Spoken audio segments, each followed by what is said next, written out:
At the beginning of the season, it seemed that it was Red Bull with the reliability issues that could potentially impact the World Championship. But now the script has flipped, and it is Ferrari who is having mechanical failures and reliability issues that is potentially costing them the World Championship. Entering today's race, it was only a 9-point lead for Max Verstappen. Him and Red Bull had come all the way back from 46 points down in the driver's standings and a lot, I can't remember the number in the constructor's standings, from a double DNF at Bahrain, Verstappen's DNF at Australia, and they had come back from that to take the lead in both the drivers and the constructors' standings, and also to have Sergio Perez up there just 6 points behind Leclerc. And today, they took full advantage of Ferrari's failures. Ferrari first had Carlos Sainz not finish the race early, very early, like the first 10 laps or so of this race. Carlos Sainz had gone off track. No one knew what happened. If he had just missed the turn, got forced off. No one knew, but he wasn't turning around or anything. And then they got the radio of him saying that something was wrong with the car, something broke, and he was out of the race. Then, later on in the race, when Leclerc was leading due to some strategy, they had pitted during that virtual safety car that Sainz had caused, and both the Red Bulls had stayed out, and then later on the Red Bulls came down to pit, and Leclerc was in the lead, potentially trying some strategy stuff to see if they could potentially outsmart Red Bull, which they were not able to do last week. And Leclerc blew up. His engine blew up. His power unit blew up. Smoke was coming out of the back of the car. It was coming out of the thing behind Leclerc's head. I'm forgetting what that thing's called right now. But yes, it was a disaster for Ferrari. And it seems like it's been nothing but disaster for the last 3 weeks or so. At Spain, it was Leclerc with a big lead out front, 30 seconds, half a minute ahead of the field. And he blew up, didn't finish the race. Verstappen took the World Championship lead. Last week at Monaco, they locked out the front row. It's Monaco. How can you possibly blow a front row lockout at Monaco? Ferrari found a way with the rain and the strategy and the changing tires.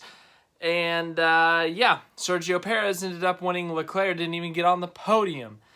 And then this week, they had issues once again.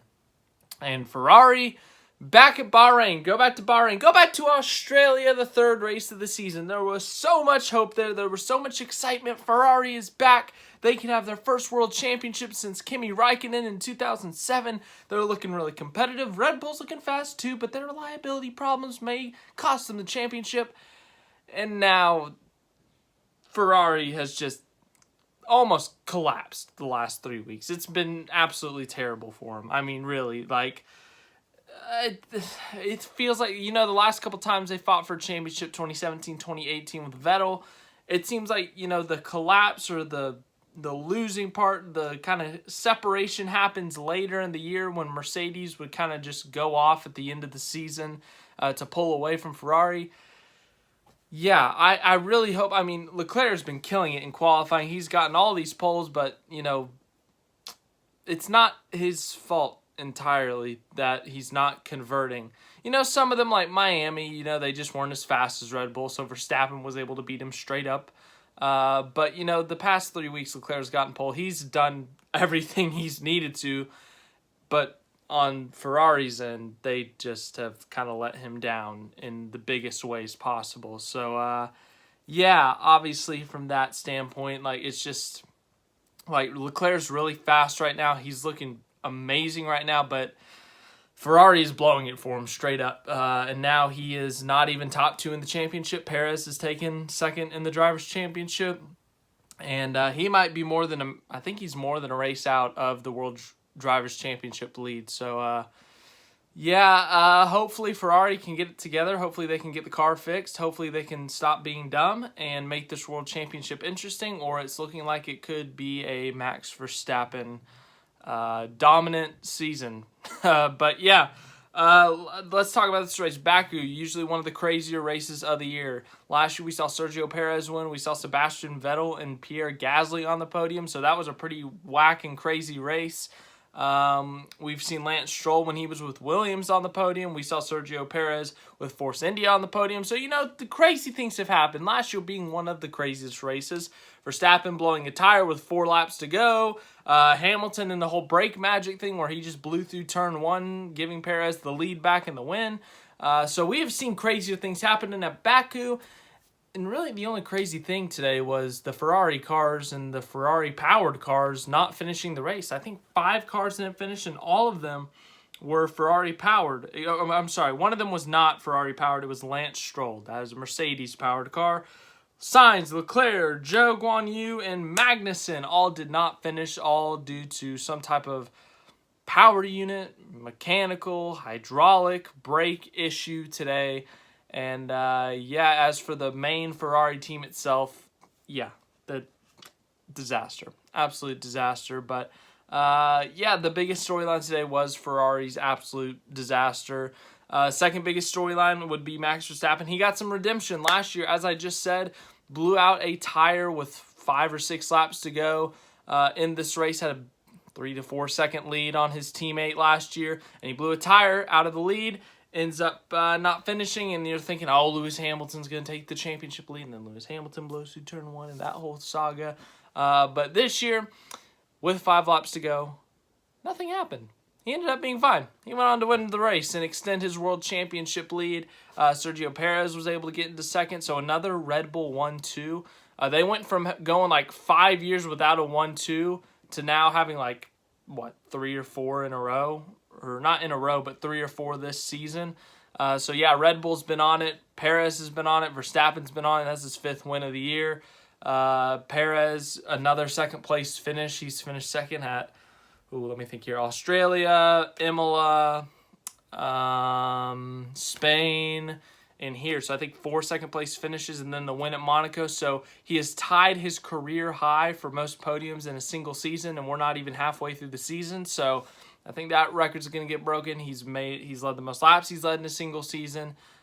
He's got more poles than he's ever gotten in his career because he's only got 1 pole. Perez has been great this year, but Verstappen once again looking out of this world, looking like a world champion, and he is a world champion, so that's to be expected. But this is the 3rd win Verstappen has had from the second row on the grid. He started 3rd at Miami, 4th at Jeddah, and now 3rd here at Azerbaijan, and he has gotten himself another win.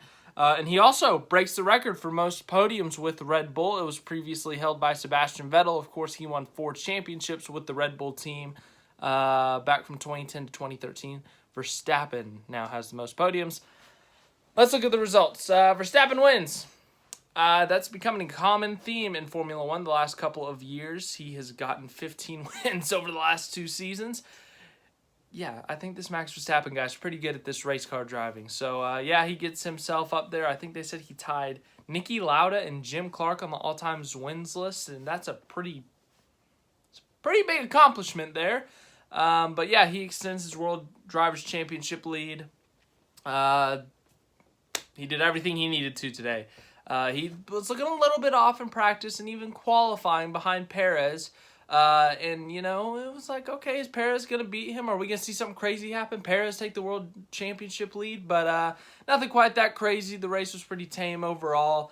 Verstappen was quicker for sure, and he showed it today, and he was able to win the race. Sergio Perez gets himself a 2nd place finish, another good result for him. He's now in 2nd in the Drivers' Championship. Within 1 race of Verstappen, only 22 points back of his teammates. So, the potential's there for sure to take the championship lead if Verstappen has a problem next week. But at the same time, will he be able to take it to Verstappen? Will he be able to fight for the championship? If Ferrari does indeed fall off, or they keep on having these problems and Red Bull continues to pull away, will it be a fight between the 2 Red Bull drivers in the championship, or will Verstappen pull away from Perez?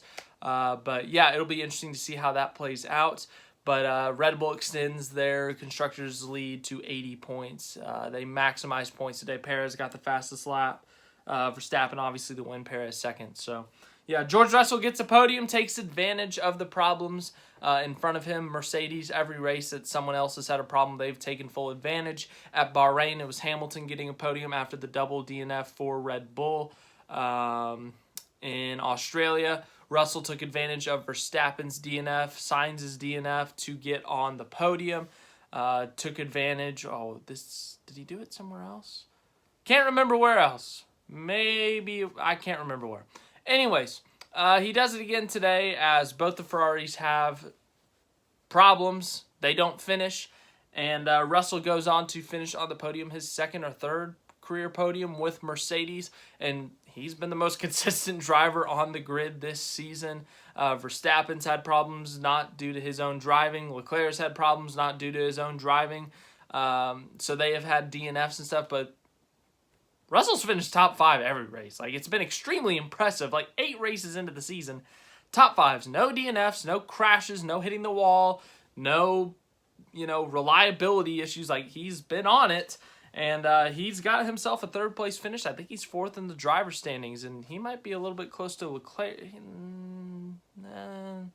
I think it's like 20 points or something. But, yeah, he's been really good this season. If he can keep it up, yeah. I mean, I'm surprised that he's done this well so far, but he's proven why he got that seat. 4th place, Lewis Hamilton. Yeah, I'm a little bit concerned, not about his driving ability, but, like, he was complaining about pain in his back the whole race from the porpoising, the whole, like, bouncing stuff. And he was struggling to get out of the car, so hopefully he's okay. And also, Mercedes, like, at what point do you sacrifice speed for, like, the safety and health of your driver? Seriously, like, Lewis Hamilton looked like he was about to fall over, like he was in so much pain. So, Mercedes, get that figured out, please, because, like, that was tough to watch. I hope Lewis Hamilton's okay, but driver of the day, really good result for him. He looked fantastic today, started in, 7th or 8th, and was able to get up to 4th. Had to make a couple passes on Ocon, Gasly. Ricardo, he just looked really, really good today. So, hopefully, physically, he's okay. There's a race next week, Canada, so hopefully he's okay for that. But Mercedes got to get that porpoising solved because Lewis Hamilton did not look physically okay after the race, so hoping he's okay. 5th place, Pierre Gasly. AlphaTauri was looking like they were going to have a really good day for both drivers. Gasly gets a 5th. I think that's his best result of the season. Tsunoda was up in the points before having some DRS rear wing issues. 6th place, Sebastian Vettel. His worst finish at Baku, but in that green tractor of an Aston Martin, a 6th place is an incredible result. Finished 2nd in this race last year. He did incredible all weekend long. Started 9th, was up there fighting for the points all day long. A 6th place finish, an incredible result for him. 7th place, Fernando Alonso. He has the record now for, like, the longest stint between first start and most recent start. Not like most races started, but like the time, like the calendar year, like 21 years or something. So that's pretty cool. Yeah, pretty neat. 7th place, good points for him. 8th place, Daniel Ricciardo beat his teammate Lando Norris in 9th place. Yeah, Ricciardo seemed faster in the earlier stint of the race, and I thought McLaren was going to let him by so he could go chase down other people, but for some reason McLaren didn't let him by. Then late in the race, like, Norris was told to hold position, but he kept on attacking Ricciardo, so that was kind of weird. What do I know? I don't know. That just seemed odd. I think Ricciardo could have had a better day if McLaren kind of set him up better, but that's just me. 10th Ocon, so a double points for Alpine, McLaren, Mercedes, and Red Bull. Good for them. 11th place, Bottas. 12th, Albon. 13th, Yuki Tsunoda. As I said, had rear wing issues before falling out of the points. He was up there in the points, but the rear wing, the DRS, they put some tape on that sucker and got out of there. 14th, Mick Schumacher. 15th, Nicholas Latifi. He got a 10-second penalty for something on the grid that I wasn't exactly sure of. And then he got a 5-second penalty for ignoring blue flags. So, okay. That didn't really affect much in this race. Now we go to the DNF. Stroll, Magnussen, Zhou Guanyu. I swear, this guy will be in the points, or he will be having a great weekend. He'll look good in qualifying. He'll be up there in the race, competing for points or just outside the points. He'll be showing some actual speed, and the car just freaking implodes. Like, this is like his 4th DNF this season. I swear, like, he's looked so good so many times this season, and something happens with the car. He even said it on the radio, like, as he's coming into the pits, he says, guys, we can't have this happen every freaking week. Like, this is absurd. Like, what is happening? I genuinely think this guy could have, like, 10 points right now. Like, he has looked really good this year, actually, like, surprisingly good. I know a lot of people had their doubts about him, but I don't know what it is. Like, they need to fix that car. Bottas has had, like, 2 problems this year. Joe Guan Yu's had, like, 5 million, I swear. I feel bad for the guy. I really do. I feel like he's, like, actually proving his worth, and then his car just freaking dies. Charles Leclerc and Carlos Sainz, I feel like I could say the same thing about Leclerc. Like, he's been driving his butt off. He's looked like a freaking world champion contender, and Ferrari just keeps choking it away for him. Sainz, he's looked good this year, too. He's got a few podiums. Sure, he's had his issues at Imola in Australia with the gravel traps, but Ferrari, what are you doing? Yeah, I was looking forward to a really fun and, like, positive championship battle. Like, last year was super fun. Don't get me wrong. I love the Red Bull Mercedes, but it got a bit toxic there. It got a little bit crazy. You know, it got a little bit ugly at the end, you know, with the whole Saudi Arabia and getting brake tested and, you know, the whole crashing a few times. And we were having a clean one. We were having good battles between Leclerc. So I just hope Ferrari can get it together so we can get a fun World Championship battle. But, yeah, we got a NASCAR race later today. We'll talk about that as well here on the channel. Don't know what else I got to say. That's the race today. Hope everyone here enjoys the rest of their day, rest of their evening, or rest of their night, wherever they are. Not the greatest Baku race. Nowhere close to as good as last year's, obviously. But Verstappen and Red Bull extend their championship leads. Ferrari has collapsed, and Canada's next week. Thanks.